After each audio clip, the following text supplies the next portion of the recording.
Hindi talaga ako nagpapa-order ng cake. Kaya lang pagka yung mga boss na ng asawa ko, basta yung iba yung mga hindi ko mahindian, hindi kahit rush order yan, tatanggapin natin yan. Pero to, hindi to cake decorating video. Ito ay video sa paggawa ng glaze. Etong glaze kasi na to, pwede mong gamitin sa mga cakes, sa mga croissant para mas mukha siyang fresh kahit nasa stante na, no? Tapos pwede mo siyang gamitin sa mga fruits para hindi siya lantutay agad, magmukha siyang luma. So dito, magbublo muna tayo ng ating gelatin. 8 to 10 grams ng gelatin powder and then ibubloom natin yan sa 2 and 1/2 tablespoon ng water. Room temperature lang na water. Set aside and then dito sa isang saucepan, meron akong 1/2 cup ng sugar, 1/2 cup ng water, and 1/2 cup ng corn syrup. Pwede rin ang glucose syrup. 1/2 juice ng lemon. So may iba gumagamit ng cornstarch para malumapot siya.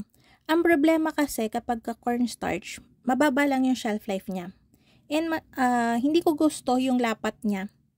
So, pagka gelatin kasi, mas matagal yung shelf life niya and talagang nakukoat niya ng manipis na manipis lang kung sakaling fruits yung gagawin.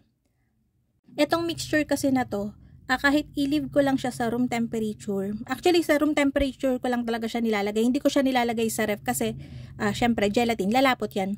So, pagka ginawa ko siya ngayon, and kahit gumawa ako ng pang 1 week ko, na nasa room temperature lang, di siya nasisira. Kaya, so, nilalagyan ko na yung mga special breads ko para mas magandang ang tignan. So, ayan, ibinoil ko yan sa soft boil lang ng 3 minutes and then ilalagay na natin yung gelatin natin. Mabilis na mabilis lang talaga tong gawin, so hindi siya hassle. And after nun, isasali na natin siya dito sa container. Gagamitin natin to after mga 6 hours o kaya overnight. Hindi nyo siya pwedeng gamitin agad kasi masyado pa siyang malabnaw.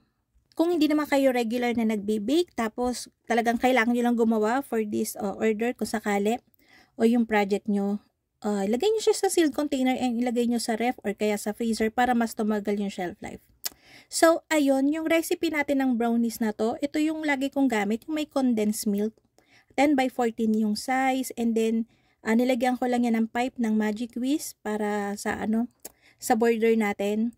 Dito na talaga ako naglalagay ng design na nakabox na kasi, alam nyo ba, feeling ko, ang laki-laki ng kamay ko. Kasi, konting galaw. Kahit hindi naman talaga malaking kamay ko, konting galaw, lagi nakakasagi. Kaya, rekta na talaga sa box. And then, sa mga fruits, pagka gumagawa kayo ng mga fruit na pang-toppings na cakes, basta meron kayong color red, color yellow, and color green, maganda na yung kakalabasan yan. So, nakikita niyo yung mga fruits na ginamit ko dyan. Basag na yung kulay. Canned na peach halves lang yan, strawberries, and then green na grapes. Yung nakikita niyo dyan na parang yung naka-stem pa, liputi yan, hiningi ko lang yan dun sa aking suki. Tapos, meron ako dyan kiwi, kaya lang yung nabili nung inutusan ko ay talaga namang lambog, kaya hindi ko na sinama. Tapos, ayan, lalagyan natin yan ng glaze. Makikita nyo kagad, from dry, parang magiging makintab talaga siya, glossy. Lalong-lalo na sa personal, makikita mo talaga yung difference ng walang glaze sa meron. Lalong-lalo na yung mga naka-open na prutas, katulad niyan, yung peach halves. Talagang, nilalagyan ko talaga yan ng pahid na makaunti. Huwag naman yung damihan yung pahid ng syrup kasi magtutubig naman talaga yan. And pag maglalagay kayo ng ng prutas sa mga cakes nyo, make sure na tuyong-tuyo nyo siya ilalagay. Huwag nyo siyang ilalagay ng bagong hugas nyo tapos dinrain nyo lang. Hindi. Isa-isahin nyo talagang tuyuin. Magsisimula yan ng mas mabilis siya manguluntoy, mas mabilis madry. And eventually, mas mabilis siya mag-aamag kapag basa nyo siyang nilagay. So ako yan, dinrain ko yan talaga ng husto. Tapos pinunasan ko pa isa-isa. So ayun lang naman mga kalutong tinapay. Sana'y nagustuhan niyo yung ating video for today. Nagkita-kita tayong muli. Ito pang mali ang lutong tinapay. Bye-bye!